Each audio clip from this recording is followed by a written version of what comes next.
Viva está com o Guarda da Verdade. O nosso convidado é Francisco Louçã, é professor de Economia, fundador e antigo dirigente do Bloco de Esquerda, já foi Conselheiro de Estado no tempo da designada Geringonça e é quem agradeço ter aceitado o convite para aqui estar. Eu sou Susana Madureira Martins e comigo está a jornalista do Público, Ana Bacelar Begonha. Francisco Louçã, quando Mariana Mortágua for Ministra das Finanças, o Estado não será porquinho mielheiro. Estas palavras são suas, há exatamente 2 anos, preferidas na última convenção do Bloco de Esquerda. Estamos a poucos dias da próxima convenção. Vamos ter uma nova convenção? Mantém esta certeza de que Mariana Mortágua poderá e há de ser Ministra das Finanças? Creio que a frase está um pouco truncada ou simplificada, mas o debate é relevante. Perguntar se a esquerda disputa o governo, sim. Se a Mariana pode ter um papel, veremos o que ela consegue conquistar, espero que sim. Agora, a política tem que ter um objetivo. E repare, pior ainda do que há 2 anos atrás, Portugal está a ser assaltado por um ladrão de casaca, que na verdade se chama inflação e é um mecanismo muito perverso. Como é que é possível que possa haver, que Portugal possa ser o país da zona euro que tem a segunda taxa de remuneração mais baixa dos depósitos e a 8ª mais alta dos empréstimos. E, portanto, que a partir daí gere 10 milhões de euros de lucro por dia de bancos. Um banco é chinês, é sino-angolano, outro é catalão, outro é espanhol, outro é norte-americano, que nunca poderiam fazer esse abuso nos seus próprios países, mas fazem em Portugal. E por isso é que eu tenho dito, e sinto o mesmo, que Portugal dói.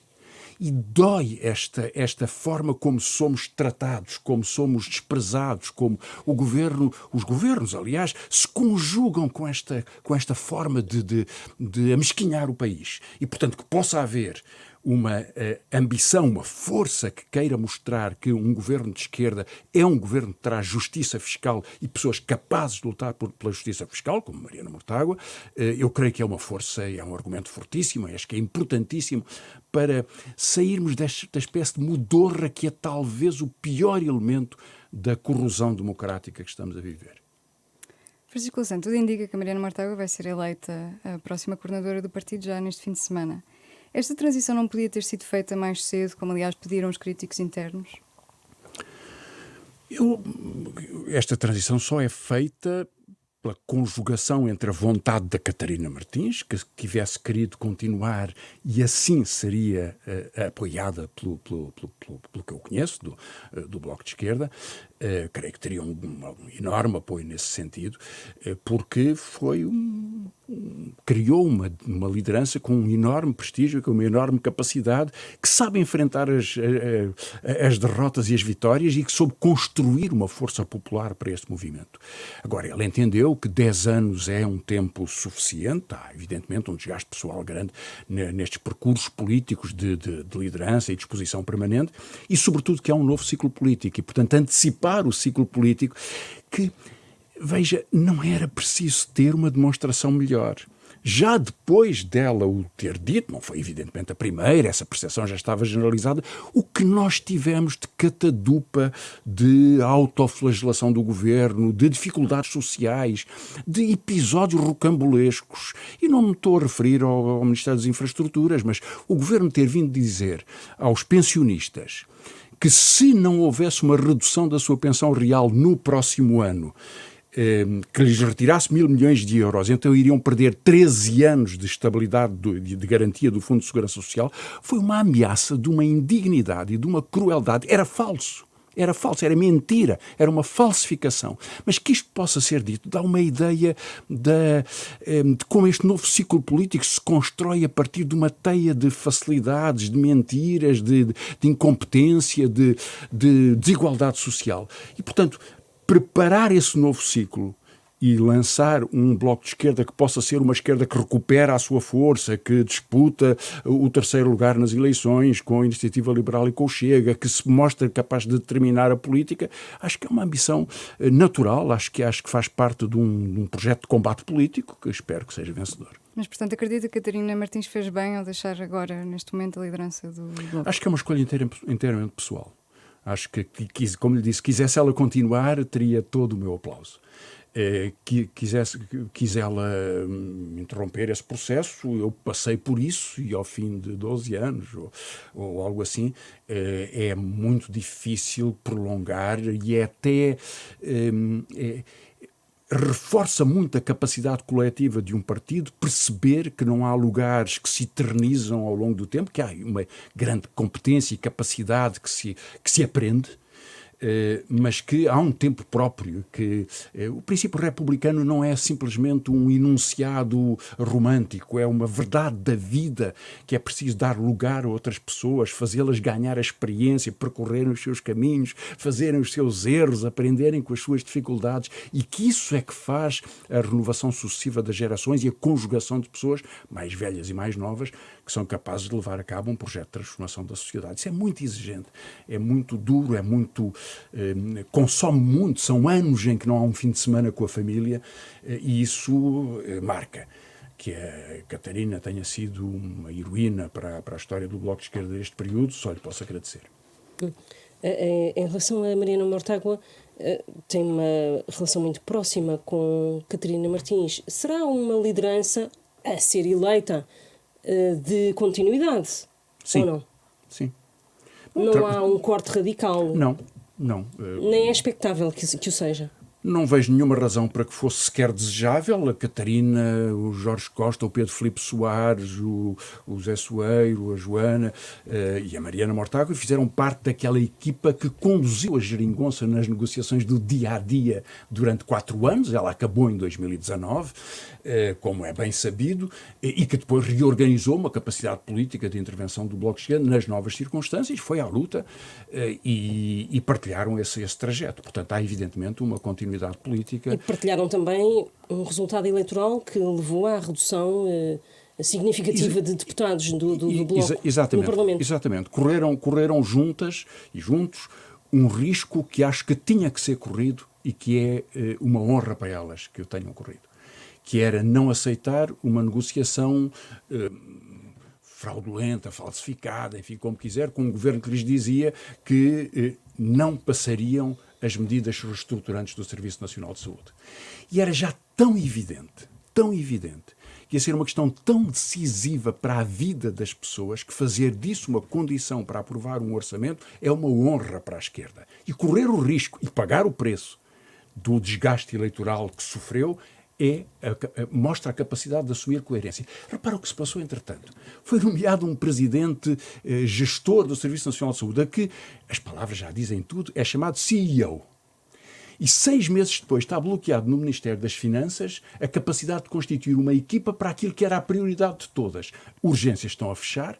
Quando este governo tomou posse, tínhamos 700 mil pessoas sem médico de família, temos hoje 1.800.000. Está a decorrer esta semana o concurso para médicos de saúde familiar. Vão-se contar pelos dedos, estão-se a contar pelos dedos de uma mão as pessoas que se candidatam a ser médico de saúde familiar em Lisboa e Val do Tejo, ou seja, estes números vão disparar.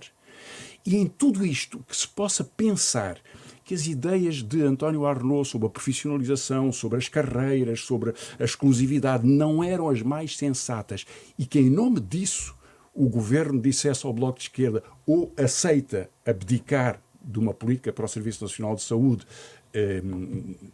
isso mostra bem que nessa negociação tão difícil, em que o Bloco perdeu, foi importantíssimo semear o futuro, mostrar que essa solução vai ter que ser imposta. E um dia que haja a possibilidade de mudar a política portuguesa, a mudança começará, entre outras coisas, e não é das menos importantes, por um Serviço Nacional de Saúde que proteja as pessoas. O Bloco tem sido acusado pelos críticos internos, e também já foi em lideranças passadas, de estar demasiado institucionalizado, de ter uma organização muito centralizada nas mesmas pessoas. Devíamos ver mudanças nesse campo? Bem, as pessoas que eu vejo a dirigir a lista da alternativa, vejo-as há 40 anos, de forma que é claro que tem que haver uma continuidade. É claro que os partidos têm uma centralização, têm liderança, têm porta-vozes, têm capacidade de atuação e têm também uma intensa democracia, que é o que permite que no Bloco, ao contrário de qualquer outro partido, não conheço nenhum que seja parecido, todas as opiniões se possam exprimir, todas as pessoas possam publicar uma opinião, o partido financia e organiza as Assembleias Gerais em todos os distritos, para o qual leva os porta-vozes de todas as posições, as pessoas exprimem-se publicamente, como assim pretendem, e há orgulho nisso. E, portanto, essa é a forma da democracia mais horizontal e mais alargada que se pode constituir num partido que procura uma síntese e que sabe o que quer fazer e toma decisões. Uma decisão de uma convenção é uma decisão em que se faz uma escolha. E eu acho que isso é fundamental e acho que é um exemplo para a política portuguesa, porque não vejo partidos que recusam o direito de tendência, vejo partidos onde não se pode exprimir opiniões, vejo partidos em que pessoas são afastadas porque têm uma divergência em relação aos seus dirigentes, enfim. E isso, desse ponto de vista, creio que o Bloco é e continua a ser uma exceção em Portugal. E no futuro, que bloco de esquerda é que podemos projetar? É um partido que deve continuar a tentar ter soluções governativas, formar governo, ou um partido que se deve afirmar mais na oposição, ou como um partido de protesto, como nos primeiros anos em que o liderou também? Bom, os partidos têm a sua história, não é? Começam e afirmam, assim, criam uma identidade, e essa identidade resulta da sua capacidade de comunicação popular e de organização de intervenção. Mas eu dou-lhe um exemplo. Há 18 anos atrás, em 2005, num programa eleitoral, nessa altura eu ainda tinha responsabilidade, depois deixei de o ter, o Bloco apresentou como projeto mais importante para as eleições uma política de habitação, que passava por um contrato com os senhorios que não tivessem capacidade de reabilitar as suas casas e que permitisse, que fizesse com que o Estado os substituísse, investisse, alugasse a casa durante um tempo e depois lhes entregasse de volta nas melhores condições para poderem ser alugadas ou vendidas, ou aquilo que as pessoas pretendiam. Era um programa caro, custava 6 mil milhões de euros. Mas era reabsorvido em poucos anos. E isso permitiria um contrato para reorganizar e salvar os nossos bairros, cidades decadentes. O que aconteceu foi o contrário. Foi entregar aos fundos que promovem o alojamento local essa forma de reabilitação, o que faz com que hoje se festeje, quando é inaugurado uma residência universitária com quartos de 15 metros quadrados a 1.096 euros, ou que o Governo tenha sucessivamente prometido em 2017, 2019, 2022, um plano para que nos 50 anos de 25 de Abril, 2024, estivessem resolvidos os problemas de habitação essencial para 26 mil habitações, afinal eram 62 mil, depois o Governo diz 170 mil, e não há rigorosamente nada disso, mas há um resultado trágico desta incompetência governativa, é que em Portugal é mais caro alugar, em Lisboa, por exemplo, é mais caro alugar ou comprar uma casa do que em Madrid, em Barcelona, em Roma, em Milão. E isto é uma tragédia. Portanto, a resposta à sua pergunta é sim. O Bloco de Esquerda só tem que insistir em respostas concretas que mostrem o seu conhecimento, a sua capacidade de mobilizar respostas, a sua capacidade de governar. E na habitação, o que está em causa é muito mais do que uma ideia para o país. É fazer com que os jovens não sejam expulsos para os subúrbios. Permitir que Portugal não continue a ter esta tragédia geracional, que a média de saída de idade, a média de idade de casa dos pais é aos 34 anos. Quer dizer que há pessoas que saem aos 40, começam a formar família aos 40 anos. Isto não acontece na Europa. Portugal dói porque estas respostas são as piores de todas na Europa. É como se colecionássemos toda a incompetência, a incúria, o desprezo pelas pessoas, a ganância de mercados, esta forma de extorquir à população a sua vida, a sua esperança, as suas famílias. Acredita que o Bloco de Esquerda pode ter o poder de influência que teve nos anos entre 2015 e 2019? Que aí, de facto, teve uma influência muito grande junto do governo do Partido Socialista. Teve essa influência porque o Partido Socialista foi obrigado a isso. E fê-lo em termos de um acordo escrito que organizava os programas e a atividade do governo e que, aliás, depois até foi reforçado por negociações que foram ocorrendo ao longo do tempo. É um bom exemplo. Pode voltar a esses tempos, exatamente. Eu acho que deve voltar a deve procurar ter uma capacidade muito superior ao que pôde ter nesse tempo, porque esse era um tempo de viragem. Era sair do desastre da Troika. E isso quer dizer exatamente o quê? Um poder superior? Quer dizer que uma coisa é que em 2015 tenha a prioridade de recuperar cortes em salários, ou cortes em pensões, ou cortes no Serviço Nacional de Saúde. Outra coisa é responder hoje ao desastre ambiental, ou à desorganização das cidades, a esta espécie de tragédia da desigualdade que faz com que um gestor de uma das principais cadeias alimentares possa impor para si próprio ganhar por mês 260 vezes a média dos seus empregados, ou que possa haver estes lucros extraordinários que fazem com que a inflação de produtos alimentares seja o dobro em Portugal do que é noutros países iguais a nós. Portanto, a resposta a essas dificuldades significa que é preciso uma esquerda que se imponha nas respostas concretas, na capacidade de atuação, capacidade governativa, se quiser chamar-lhe assim, mas é isso mesmo. Mas, tendo em conta essa incompetência que o Governo tem demonstrado, como disse ainda agora, o Bloco deve ou está a preparar-se para eleições antecipadas? Ainda há pouco tempo, numa entrevista à Lusa, disse que achava que este Governo não chegava até 2026. Bom, repare, nós estamos a assistir a um processo que é entre o extravagante e o patético. Quer dizer, Portugal está a fazer um zapping todos os dias ou todas as noites entre Cavaco Silva, que se diz imitar Soares, e António Costa, que lhe responde imitando Cavaco Silva. Deixem-nos trabalhar. E no meio de tudo isto percebemos que há um dado novo, que é que o Governo escolheu fazer um confronto com o Presidente da República. A aliança entre os dois poderes era, na verdade, o Bloco Central que ocupava o centro da política portuguesa e que tinha ramificações à direita e ramificações ao centro-esquerda. E isso perdeu-se. O Governo decidiu romper isso. A razão pelo que o faz foi interpretado de formas psicologizantes. António Costa quer dar uma bufetada em Marcelo Rebelo de Sousa. Tenho muitas dúvidas sobre isso. Então, acredito antes noutra explicação que está mais em cima da mesa. O Governo entende que tem o quinto milagre de Fátima à sua disposição, que é o PRR. E que o PRR vai refazer o país, vai fazer correr rios de leite e de mel que vão chegar às pessoas e deslumbrá-las com a mudança da sua vida. É falso. Se esse é o raciocínio do Governo, caminha para o precipício. Porque os grandes fundos em Portugal, e o que já houve de grandes fundos, sempre resultaram numa espécie de clube de apropriação que permitiu às grandes empresas que têm equipas para preparar projetos reforçarem ou substituírem o seu investimento e que nunca se traduziu numa política industrial de capacidade produtiva. O PRR do Governo é um símbolo mágico.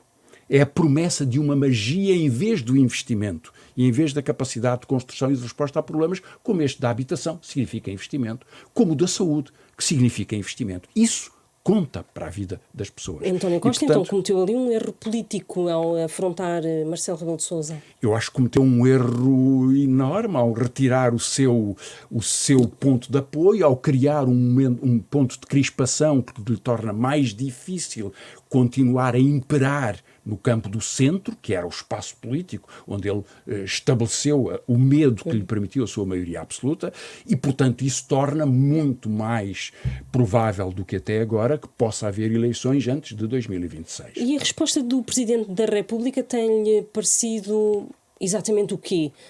Razoável? Ou... Exatamente o que esperava. Se alguém pensava que por causa de um clicar dos dedos Marcelo ia demitir o governo ou dissolver a Assembleia da República e permitir uma campanha de um heroicizado António Costa vitimizado pela conspiração da direita, é porque não percebe bem como se movem as forças políticas em Portugal. Marcelo esperará todo o tempo necessário para que o governo se vá desgastando. E com franqueza, para que eventualmente, para que haja esse fenómeno de apodrecimento, de degradação, certamente. Porque, repare, há uma certeza que nós temos, e eu creio que não é por Marcelo pensar de uma forma ou de outra. Essa certeza eu tenho-a. é que o governo contribui com 2 fatores de corrosão para a política portuguesa. E são 2 erros que Portugal vai pagar ao longo dos próximos anos. Haja este governo ou esteja o outro. Vamos pagá-lo. É a ideia de que é útil para o Partido Socialista agitar, pôr um fantasma à porta e dizer cuidado com o Freddy Krueger, que é incentivar a extrema-direita para tentar que ela dispute espaço com a direita e que assim haja um jogo, um xadrez de impossibilidades. Há quem diga que o Bloco de Esquerda faz exatamente a mesma coisa. Pois, e dizem mal, porque não é bem assim. O que o Bloco de Esquerda faz é, ao responder à habitação ou à saúde, procurar evitar todas as razões para o ressentimento. Porque não há outra forma. Não há nenhuma capacidade discursiva que diminua a capacidade contaminante de um discurso de ódio. O discurso de ódio é em si próprio imparável num mundo de hipercomunicação e de bolhificação. É imparável. O que é parável é a percepção das pessoas de que a sua vida não está a piorar e que há respeito e que há dignidade e que há entendimento de que não têm que esperar anos por uma consulta. Portanto, aí está a diferença. E se o governo procura utilizar a extrema-direita, esse é o primeiro erro. O segundo, evidentemente, é deixar que estes problemas sociais se vão agravando em contraste tão gritante e magoa mesmo com o que é a vida das pessoas. Ver o Ministro das Finanças a anunciar as contas maravilhosas de Portugal. Ontem dizia ele, vamos ficar melhor do que a França e do que a Espanha em termos de dívida. E o que é que a dívida diz à vida das pessoas? Ainda por cima uma enorme fraude, porque repare, os juros da dívida desceram quando Portugal tinha mais dívida. E estão a subir quando Portugal tem menos dívida. Não há nada que nós façamos que substitua a obrigação do Banco Central Europeu de suportar as economias e de fazer o que teria que fazer. Portanto, somos vítimas. E somos vítimas muito silenciosas, porque o governo concorda com estas políticas e, portanto, deixa uma marca destrutiva. E essa destruição as pessoas sentem-na, sabem. Os avós sabem que os netos são expulsos para a periferia das cidades, não têm nenhuma hipótese de viver nas cidades. Sabem que os empregos são sempre precários. Sabem que a regra é os salários mínimos. Sabem que uma licenciada, uma engenheira, uma arquiteta vai ganhar 1.000 euros se tiver muita sorte.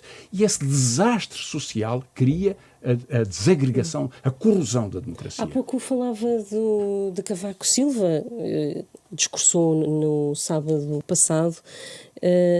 O professor Francisco Louçã conhece bem, e há muitos anos, o primeiro-ministro António Costa, desde os tempos do PSR. Alinha pela opinião do ex-presidente de que Costa governa sob a mentira e que lidera uma oligarquia que se considera dona do Estado. Todos os governos que eu conheço, quando têm maioria absoluta, se consideram donos do Estado. Claro que um exemplo de manual de ciência política será sempre a maioria de Cavaco Silva.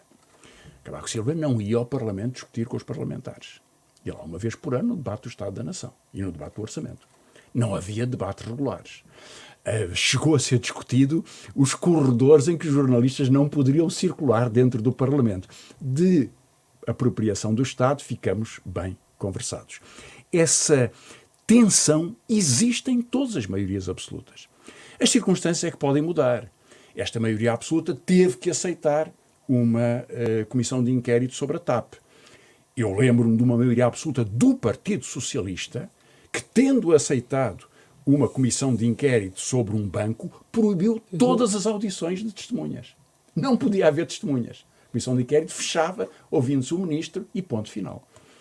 Portanto, essa pressão existe de Cavaco Silva a António Costa, passando por todos os outros. O problema é como é que a democracia lhe pode responder e como é que a transparência e a capacidade de responsabilização democrática lhe pode responder. E está a responder. Sabemos hoje muito mais sobre... há uma atividade parlamentar mais exigente, creio que da comunicação social também, que nos permite perceber melhor casos e problemas reais do país. Acha que era possível ter havido uma condenação de uma pessoa por corromper um governante português na Alemanha, a propósito dos submarinos, e ter passado sob o silêncio que passou na altura, que isso poderia ter reproduzido hoje, Isso nunca poderia ter acontecido hoje. Desse ponto de vista, a democracia é mais exigente. Não quer dizer que o poder absoluto não seja sempre uma tentativa de ocultação e de mentira. Esta sucessão de polémicas no governo tem sido lida por algumas pessoas como um resultado das lutas internas dentro do PS e do próprio governo, por causa da liderança do partido. Partilha dessa opinião? Não vejo elementos que o permitam dizer. É claro que havia uma disputa forte entre António Costa e Pedro Nuno Santos e que, depois da demissão de Pedro Nuno Santos, António Costa aproveitou todas as oportunidades para carregar sobre as responsabilidades do ex-ministro e que, com isso, quer abrir de alguma forma caminho aos seus candidatos ou candidatas putativas para a liderança do PS. Mas estamos longe do momento em que António Costa aceite ou que determine essa transição, a não haver eleições antecipadas. Ou a não havê-las a curto prazo. E, portanto, não creio que se possa pensar numa secretária de Estado que fica por um dia no governo ou na escolha de um secretário de Estado para organizar politicamente o gabinete do primeiro-ministro e que arrastava em si um caso tão estrambólico como o do pavilhão de Caminha. Não creio que isso possa ser lido como sintomas de debates internos. Acho que é antes o sintoma do que é a maioria absoluta. A promoção do carreirismo, a ideia do poder absoluto, a ideia de que os governantes não são inquiríveis, a ideia de que não têm que prestar contas nem pelo que fazem, nem pelo que deixam de fazer. Acho que a maioria absoluta destrói um partido. Faz algum paralelo em relação à maioria absoluta de José Sócrates, por exemplo? Que conhece bem. Sim, com certeza. Nessa altura eu estava no Parlamento. Há paralelos, porque há paralelos em todas as maiorias absolutas. Mas as circunstâncias são historicamente muito diferentes, não é? O período de maioria absoluta de José Sócrates terminou com eleições e depois disso, no mandato seguinte, ele vem a ser interrompido porque há a crise financeira e o acordo com a Troika. António Costa começou ao contrário, começou fazendo um acordo absolutamente inédito e totalmente fora da tradição do Partido Socialista, aliás, com grandes resistências internas, com a esquerda, porque era a única forma que tinha de chegar ao poder. É verdade que foram cumpridas essas regras do que estava definido nesses acordos mínimos. Depois disso tentou ter maioria absoluta em 2019 e rompeu com a geringonça, não teve maioria absoluta e em 2022 provocou de novo uma crise política e aí conseguiu essa maioria. Portanto, ele tem essa maioria num ano, não é depois de um longo desgaste. Este ano parece uma década, isso é verdade, porque a precipitação destas crises é inaudita, até há um elemento que as torna razoavelmente incompreensíveis, que haja 4 ministros envolvidos numa noite por causa de um alegado roubo de um computador. Infraestruturas, administração interna, justiça, depois a ministra da Presidência, para discutirem a atuação, ou para não discutirem, mas para informarem o SIS de que aconteceu alguma coisa sobre o qual não deveria atuar, porque seria ilegal, sabendo que o SIS atuou precisamente nessa presunção. É um facto tão espantoso da forma como o poder é gerido, que nos diz tudo sobre esta diferença específica. Esta maioria absoluta, sabe, é um pouco como Dostoiévski, todas as famílias são infelizes, mas cada maioria absoluta é infeliz à sua maneira. Mas essa crise não pode ser também um sintoma, então, de como o António Costa perdeu mão do governo? É preciso conhecer por dentro o governo para poder fazer um comentário mais balizado sobre isso. Que deixou de gerir a agenda pública e que convoca um pensamento mágico, o PRR, para tentar convencer as pessoas de que o país está feliz, isso é absolutamente evidente. Mas devo dizer-lhe que a mim me choca muito ver este empenho, como se fosse o aspecto decisivo da República, em vender a TAP ou em aceitar até que o primeiro-ministro da Alemanha, o chanceler da Alemanha, venha dizer graçolas a Portugal sobre a facilidade que a Lufthansa terá em apropriar-se de uma empresa tão estratégica como como a TAP. Tudo isso acho que é sintoma de falta de perspectiva, ou da ideia de que, deixando passar as crises, elas se resolvem, e que, mesmo com ministros tão incompetentes e tão perigosos como se tornou Galamba, o governo pode resistir, aconteça o que acontecer. Acho que há nisso bastante desprezo pela opinião pública portuguesa. Falou em 4 ministros envolvidos neste caso, mas a verdade é que isto está a bater à porta já do gabinete do primeiro-ministro. Até onde é que isto pode chegar e até que ponto é que pode chamuscar o próprio António Costa? Bem, aparentemente, à parte dos episódios rocambolescos no Ministério, é do gabinete do primeiro-ministro, dito por todos os protagonistas, que resulta a sugestão da informação ao SIS. E essa é a questão das questões. As outras questões são algumas anedóticas, outras episódicas. A grande questão de regime é saber como é que o SIS atua em substituição de uma polícia, ou seja, de uma forma ilegal. E isso deve ficar circunscrito à comissão de inquérito à gestão da TAP, ou deve ser criada uma comissão de inquérito autónoma, precisamente ao uso das secretas ou não, neste caso, que é o que já está a ser proposto por alguns partidos? Com franqueza, eu acho que isso deve ficar esclarecido na presença do Primeiro-Ministro esta semana no Parlamento. Uma comissão de inquérito sobre serviços secretos, atuação de serviços secretos, é toda feita à porta fechada, o que é exigido pela matéria e contraditório com a naturalidade da transparência que um Parlamento deve assegurar aos seus cidadãos. E, portanto, saber se há alguma coisa, mas muito pouco e por portas travessas. Portanto, parece-me pouco útil uma comissão de inquérito à porta fechada. Acho que esta questão deve ser resolvida politicamente antes de esperar pelo verão ou pelo outono, porque é uma questão essencial de saber se o SIS atuou ilegalmente. Só pode ter atuado ilegalmente, na verdade, porque não lhe compete fazer a atuação que teve, e saber quem o mandou, ou quem autorizou, ou se a tutela foi ou não considerada a este respeito, é de grande importância. E resolver politicamente significa, por exemplo, demitir o Ministro das Infraestruturas? O Bloco tem defendido isso, Francisco Louçã também defende? Eu acho que o Ministro das Infraestruturas fez muito bem em apresentar a carta de demissão naquela noite. Mas então o que é que leva António Costa a mantê-lo no cargo? Exatamente pela razão que ele escreveu e que Marcelo Rebelo de Sousa depois repetiu. É que,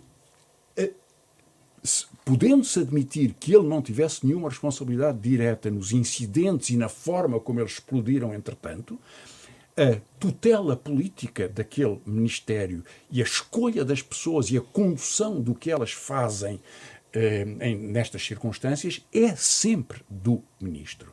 O Ministro devia ter saído. Que António Costa não o tenha querido, enfim, já falámos sobre isso, pode ser interpretável como uma vontade de criar um braço de ferro com o Presidente na expectativa ou de provocar um incidente eleitoral ou de provocar um tempo de desgaste da presidência. Fracassou, se é assim, fracassou em ambos e só podia fracassar em ambos. Mas criou uma situação que é única. É que, tendo recusado a saída do ministro Galamba, ele passou a ser o único ministro irremodelável do governo. Todos podem sair. Aconteça alguma coisa e qualquer ministro ou ministra pode ser afastado. Galamba não pode. Porque é o braço de ferro com o Presidente. Ele ficou preso ao seu lugar, ficou colado. Se for demitido, provavelmente António Costa terá também o seu destino traçado. Ou crê que o Presidente da República também não pensará isso? Bem, há fontes de Belém, que nós sabemos como surgem, que fizeram várias interpretações disso em algum jornal nos últimos dias. Mas eu levaria isso mais a crédito do conflito da guerra de posições, ou da guerra de trincheiras.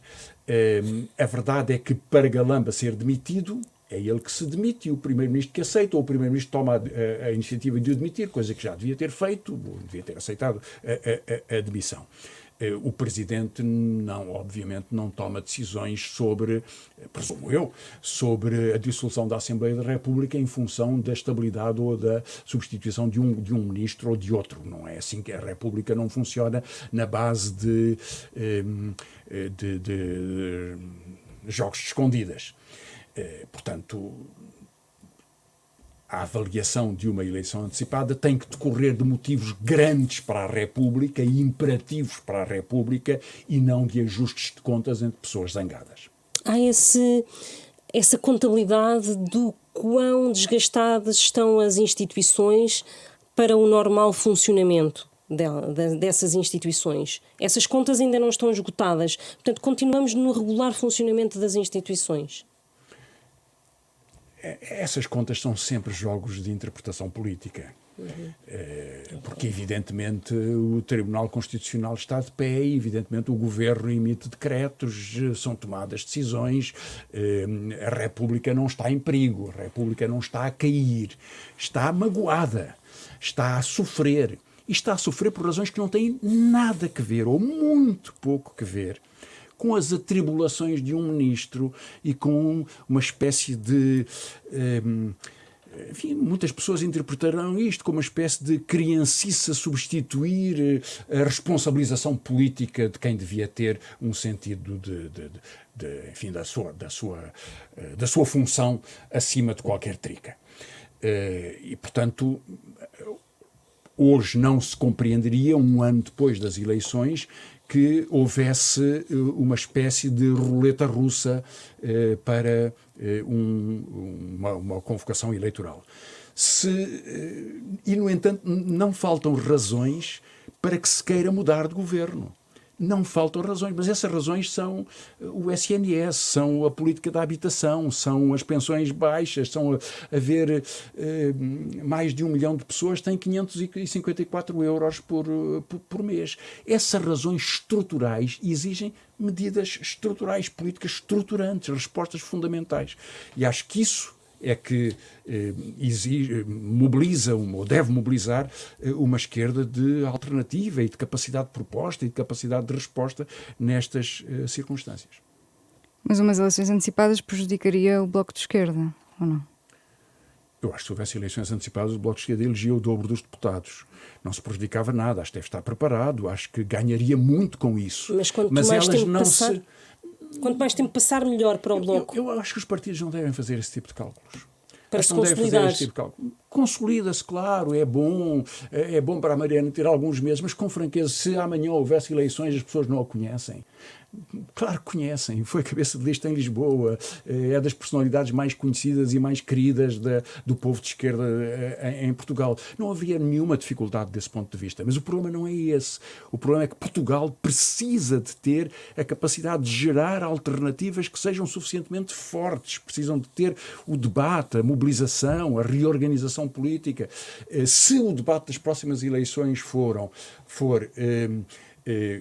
continuemos o que nos vai degradar, porque o que pode vir é o Freddy Krueger, então Portugal não tem alternativa.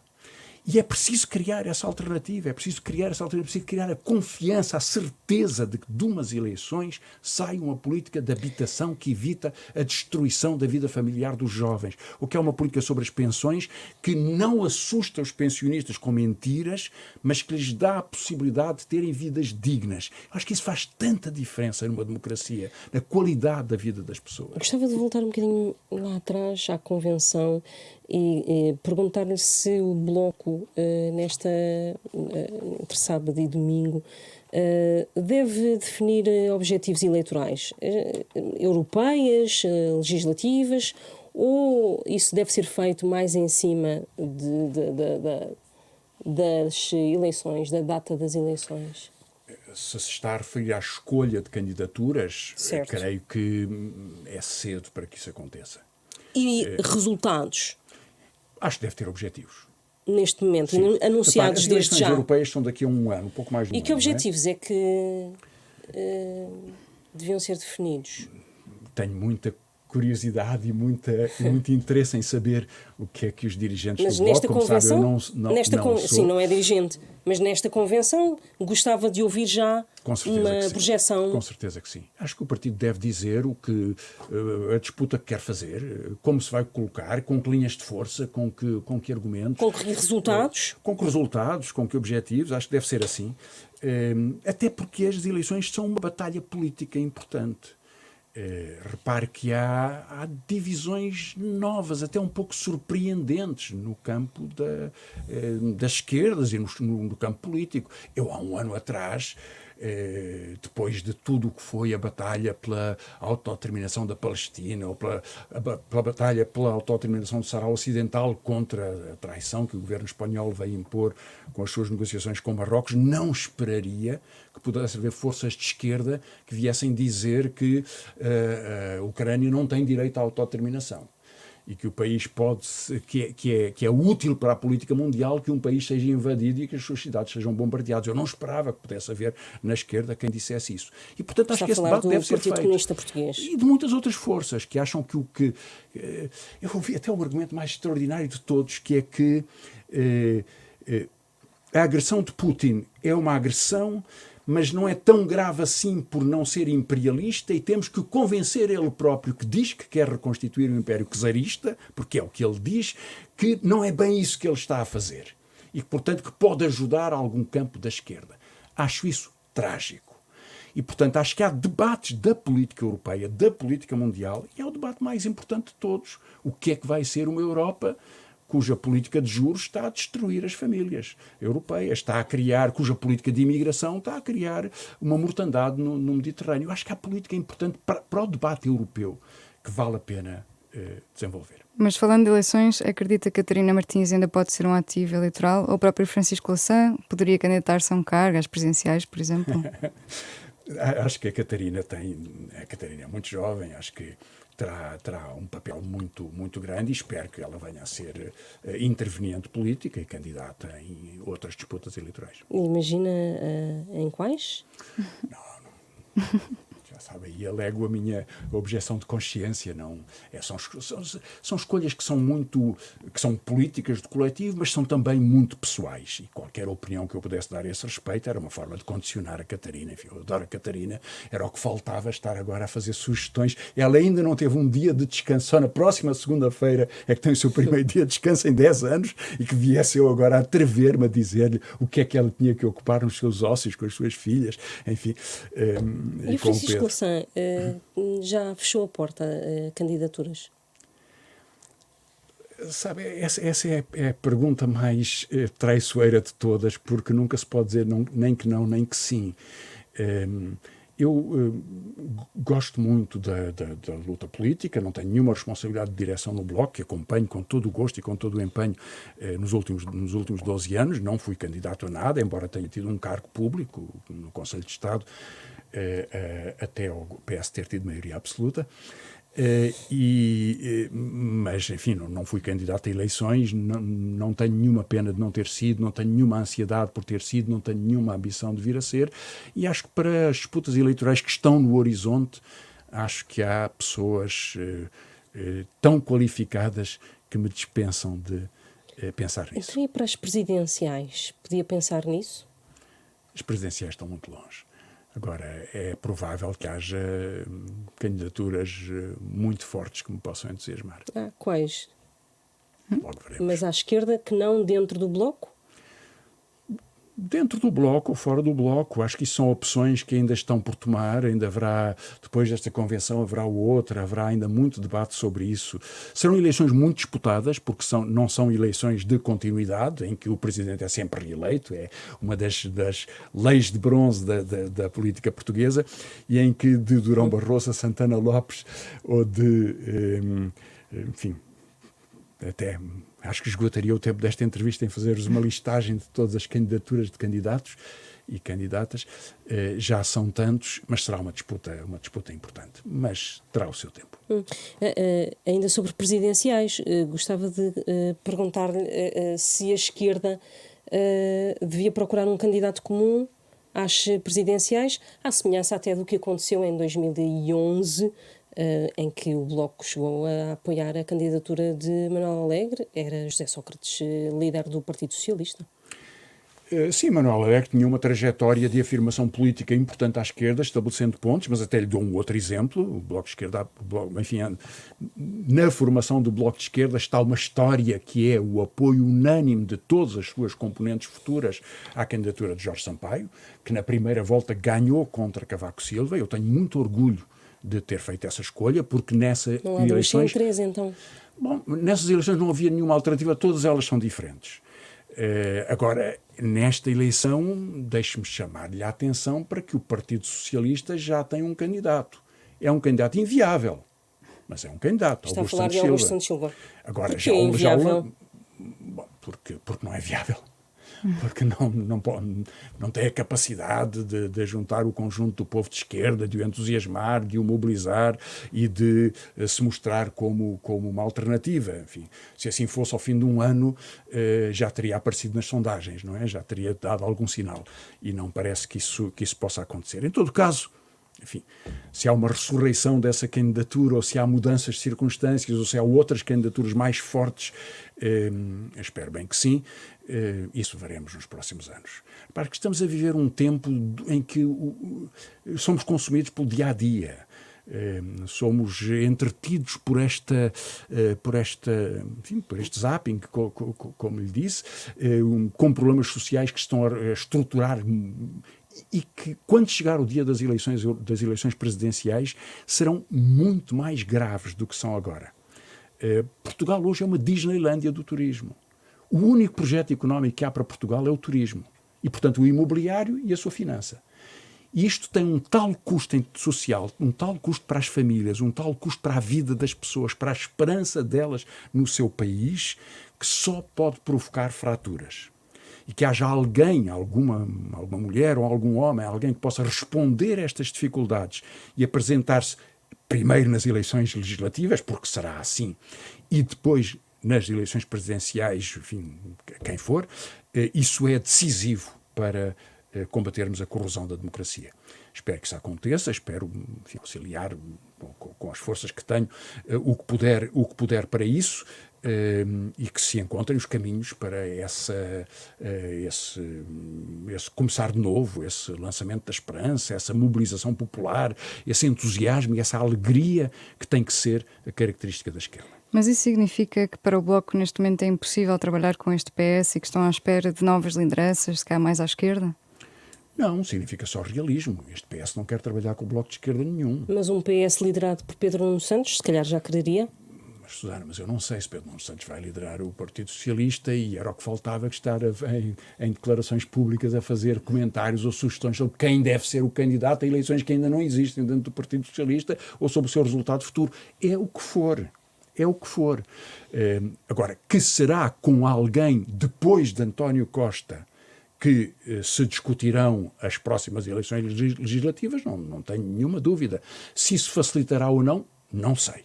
Não sei. Mas essas escolhas não são só de um partido, que é o Partido Socialista. Mas admite essa possibilidade num cenário em que, por exemplo, o PSD e o Chega façam governo? Eu acho que a esquerda tem que ter a força suficiente para que o PSD e o Chega nunca façam governo. Tem que ter a capacidade de trabalho. Mas eu dou-lhe um exemplo, para não responder à sua pergunta, dou-lhe um exemplo do passado. Rocha Andrade, que já morreu, era um opositor da Geringonça. Era uma das pessoas que dentro do Partido Socialista era o seu punho à Geringonça. Foi secretário de Estado do Ministério das Finanças que esteve no centro da negociação, e ele em particular, e aliás em particular com a Mariana Mortágua. E a colaboração entre eles foi de uma qualidade, de uma lealdade, de um detalhe técnico. Faziam microsimulações para discutir a evolução dos impostos e do IRS, discutiam os efeitos diretos e indiretos, trabalhavam. Discutiam políticas redistributivas, contribuíram para a igualdade, criaram o imposto sobre os patrimónios imobiliários de luxo, que depois injustamente se chamou só Mariana Mortágua, devia-se ter chamado também Rocha Andrade. Isso é trabalhar em concreto com pessoas que têm opiniões muito diferentes, mas que sabem fazer em comum. Eu acho que o Bloco provou que podia ser assim. O Partido Socialista quis maioria absoluta para o evitar a todo o custo. E evitou. Parabéns, ganhou. Estamos no que estamos. E a maioria absoluta está a destruir o Partido Socialista. Está a destruir este governo. O cancro deste governo é maioria absoluta. É o poder que lhe deram. Não havia na geringonça secretários de Estado que duravam um dia. Isso não havia.